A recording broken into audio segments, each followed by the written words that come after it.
Hello, it's Randi Rhodes. Here's a clip from our show, and go to randyrhodes.com for the whole thing and a podcast. Buy a stinking podcast. Mary had a little man. The fall. We believe that all men are created equal. To the magnificent mosaic that is America. From radio beacon to radio beacon.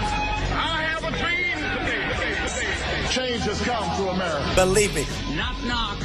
Who's there? It's a figment of your imagination. Randi Rhodes Show. Turn up your mind. What could go wrong? We have a hate-filled country. We have crazy people, and we have easy access to guns. What could go wrong? What could go wrong? And the right wing just says, well, there's always going to be crazy people. And now that the violence is targeted to blacks and Latinos and Muslims and Jews, we're not supposed to say it's racial, because we'll always have crazy people. We have a president who stands there and, disparages in dehumanizing terms haggard hunter and housewives and their children, trying to make it to a better place, trying to get their kids into safety. He proclaims himself a nationalist, a president who proclaims himself a nationalist and separates babies from families. We have an enormous amount of gun violence in this country, from Parkland to Aurora, Dylan Roof going into a black church. I mean, we have voter suppression and violence and white nationalism. And I just want to tell you, this is just beginning. Democracy is literally hanging by a thread. You know why? Because we gave an inch. That's why. We gave an inch, and now they want a mile. We gave an inch. We stayed home. We stayed home in 2010. We stayed home in 2012. We stayed home in 2014. We stayed home in 2016. People didn't think that, this candidate was perfect enough, so they stayed home. They bought into, the suppression tactics. They believed what Russian trolls were, permeating all over our social media. And they stayed home. So we gave an inch, and now they want a mile. And that's why I'm telling you, this is just beginning. You have a president who, in the last, 72 hours, we have had a man try to get into an African-American church in Kentucky, an African-American church that had 70 people in it an hour and a half before he tried to get into that church.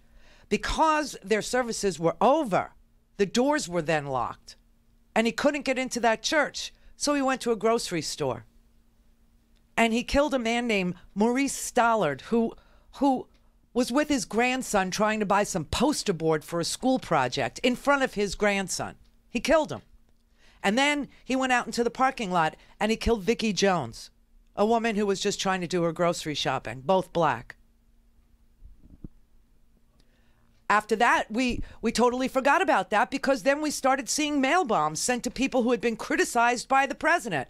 Everybody that the president had labeled disloyal or a traitor or un-American or somebody that was an enemy of his, sent bombs, and they're not even done being delivered. Tom Steyer got one over the weekend, and Donald Trump tweeted at him after Donald Trump, the president of the United States, knew that Tom Steyer had received a bomb, and called him, names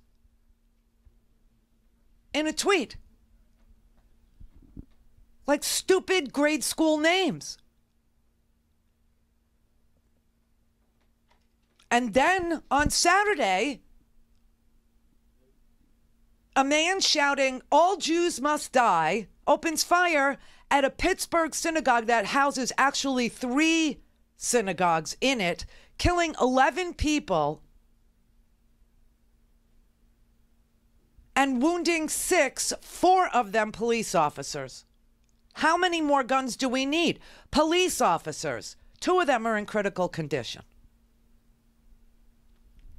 And the president refuses to pivot. He refuses to adjust. He refuses to stop using the language of hatred and division. He refuses, and that's just a fact. He will not do it. And all these men in the last few hours that have done these things were all middle-aged white men who were bitter and disappointed and full of grievance.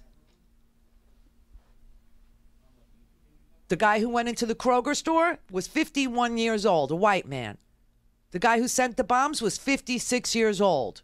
He didn't know what nationality. He thought he was an American Indian. He thought he was a Seminole Indian. It turns out he had an absent father who was Filipino and a mother who was Italian. And he thought of Trump as a stand-in daddy. Now, I've seen that. I've seen those people in those chat rooms. I've seen them. Right side media. They air every single Trump rally and they call him daddy. They literally call him daddy. And then the man that went into the synagogue was a 46-year-old white man, completely disaffected. A loner, a guy who had no friends, and lived in one of the friendliest, most awesome neighborhoods that they used to say, because, you know, Mr. Rogers from TV, he actually grew up there. That is his neighborhood.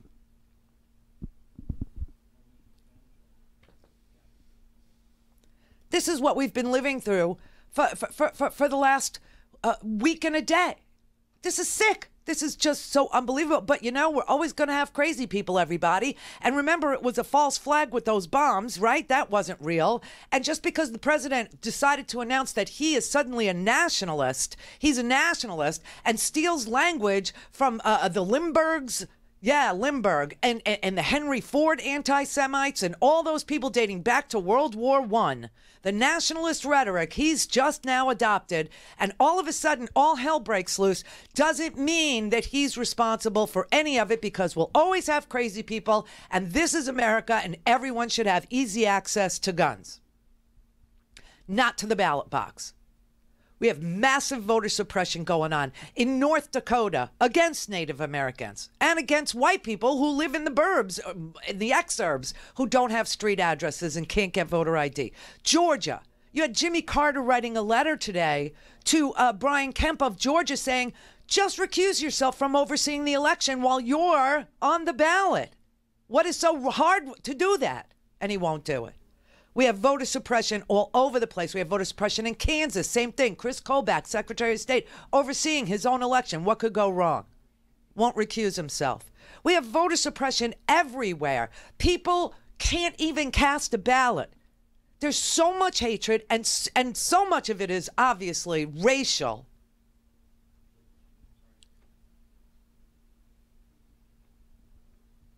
But we're not supposed to say anything because, you know, it's equal on both sides. It's equal on both sides. Why? Because we yell at people at a restaurant? Oh, my God. Because we shun and shame people and tell them, what are you doing, sir? What are you doing? You're putting a Supreme Court justice in place who has women with 8 witnesses, another woman with 10 witnesses, and the FBI won't talk to them. The FBI won't talk to the candidate for the Supreme Court. Nothing will be done about this. And a woman has the temerity to say in an elevator to a sitting senator, you're putting somebody accused of molesting women on the bench. What are you doing, sir? Or somebody yells at Sarah Sanders and maybe she doesn't get her Cornish game hen. Or somebody yells at Ted Cruz and he doesn't get his, a taco bowl. This is the same as attempted murder. This is the same as murder. This is the same as physical assault. This is the same as saying you're a Proud Boy and your only reason for making this gang is to kill. It's the same as Richard Spencer saying Heil Trump. It's the same as saying, well, he's not alt-right enough, but at least he supports our views on everything from Jews to immigration to you name it. He's not exactly anti-Semitic enough, but he certainly hates Latinos and blacks. Look at my African American. Well, there's always going to be crazy people, and there are always going to be guns, and so what are you going to do about it? It's America. You know that the president, after this happened, went and did a rally in Murfreesboro, Illinois? Go to RandiRhodes.com for the whole thing and a podcast. Buy a stinking podcast.